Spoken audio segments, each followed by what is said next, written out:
नमस्कार, समाचार हाईवे में आपका स्वागत है। हमारे साथ स्टूडेंट लीडर सौरभ जी हैं, जिनसे बात करेंगे। जिस तरीके से कल नियोजित शिक्षकों को अपने मांगों को लेकर विधानसभा घेरने गए थे, घेरने के बाद से उन लोगों को हटाया गया। हटाने के बाद से फिर से वो लोग बीजेपी कार्यालय घेरने गए। घेरने के बाद से उन लोगों को जिस तरीके से दौड़ा-दौड़ा कर पुलिस के द्वारा पीटा गया, इस पे इनका क्या प्रतिक्रिया है? चलिए बात करके जानने की कोशिश करते हैं कि क्या कुछ कहना है इनका। सबसे सबसे प पहले बहुत-बहुत स्वागत है आपका। धन्यवाद आपको। निश्चित रूप से जो चीज़ें हैं, आपके सवाल में कि पहली बार नहीं है, ये पहली बार लाठीचार्ज नहीं हुआ है। हुँ। नहीं पहली है, ना आखिरी है, छात्र आंदोलन काफ़ी हुए, लेकिन शिक्षक नियोजित शिक्षकों के साथ पहली बार हुआ। और नियोजित शिक्षकों की बात थी। आपको याद होगा कि 2 ढाई महीना पहले लगभग नवंबर महीने में एक नोटिस आया था कि नियोजित वाले के लिए सक्षमता परीक्षा के आयोजन जो है राज्य सरकार करने जा रही है। बीएसईबी उसकी परीक्षा लेगी, लेकिन उसका एक शर्त था कि आपको परीक्षा अगर पास कर जाते हैं तो राज्यकर्मी का दर्जा मिलेगा, फेल कर जाते हैं तो नियोजित शिक्षक ही आप रहेंगे।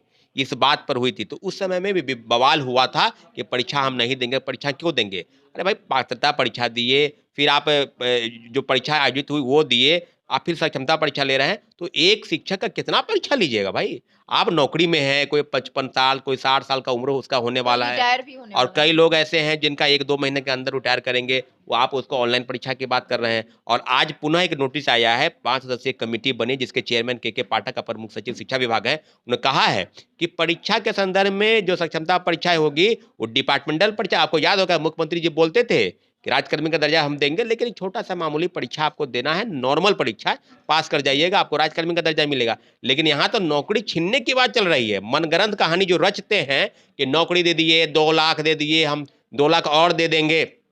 लेकिन आप साढ़े 3 लाख शिक्षक की बात नहीं हो रही है। उनके साथ 10 लोग, 15 लोग, एक परिवार में लोग होते हैं। आप समझ लीजिए कि कितने करोड़ों परिवार के भविष्य के साथ ये लोग दाँव पर लगा के चिट्ठी निकाले, तुगलकी फरमान। के पाठक हमेशा तुगलकी फरमान निकालते हैं। कभी टीचर अगर धूप में बैठकर बात कर ले, उन पर कार्रवाई।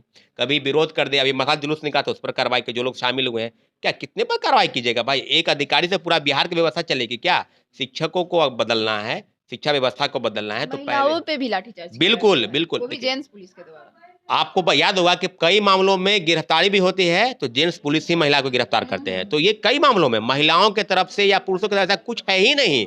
किसी भी प्रकार से इन किन प्रकरण सरकार की सारी योजनाओं पर अमली जामा पहनाए और सरकार की योजना पर क्या अधिकारियों के दम पर बिहार सरकार चल रही है क्या? लेकिन 2 अधिकारी के पाठक और अतुल प्रसाद जी, इन दोनों की मिलीभगत का परिणाम है। अतुल प्रसाद जी तो रिटायर कर गए और अमित सुबहानी जो राज्य के मुख्य सचिव हैं, वो अब बीपीएससी चेयरमैन बने हैं। मुझे लगता है कि नियोजित शिक्षकों के मामले पर सरकार गंभीर अगर रहती, तो इस तरह के मामले आज नहीं आते। सड़क पर उतरकर आंदोलन करने पर मजबूर हुए हैं। उनको नौकरी छीनने की बात राज्य सरकार कर रही है। नियोजित वाले को परीक्षा देना है, फेल कर जाते हैं, आप जिस नौकरी में उस नौकरी से हमने हमने उनको कहा कि अगर फेल कर जाते हैं, तो कई गैर शैक्षणिक काम होते हैं। पढ़ाई के अलावा भी कई सरकारी काम होते हैं जहाँ पर आप उसको लगा सकते हैं। लेकिन इस मामले पर सरकार की काफ़ी गंभीरता नहीं दिखाई दी, आंदोलन पर मजबूर हुए और सब तब जाकर आज हम लोग मजबूर होकर सम्राट चौधरी से मुलाकात किए हैं। नियोजित मामले में उन्होंने कहा है कि कल भर रुक जाइए, परसों हम फैसला लेंगे। मुझे लगता है कि उनके सम्राट तरफ से चौधरी जी से मिलने गए थे। हाँ, सम्राट चौधरी की ही बात कर रहे हैं, तो निश्चित रूप से उन्होंने कहा है कि कल तक हम मुख्यमंत्री जी से इस मामले में पूरी गंभीरता के साथ, पूरी ज़िम्मेवारी के साथ कह रहे हैं कि वो बात करेंगे और परसों आपको कुछ न कुछ गुड न्यूज़ देखने को मिल क्या सकता लगता है। है गुड न्यूज़ मिलेगा?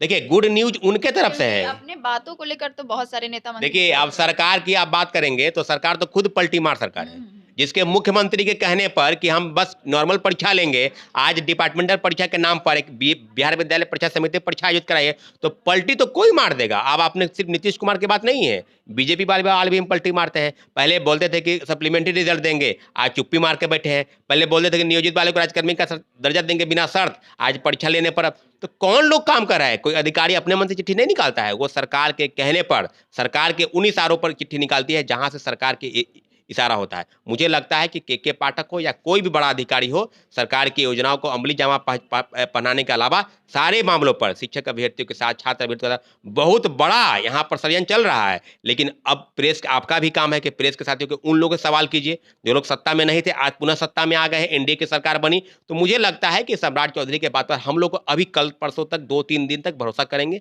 नहीं होगा या क्या होगा, अब प्रेस के माध्यम से फिर बताएँगे क्या होगा। हम जल्द से जल्द इस मामले का खुलासा भी करेंगे कि आपसे बातचीत अगर कोई आया है करने, आपने भरोसा दिलाया है तो किस शर्त पर दिलाया?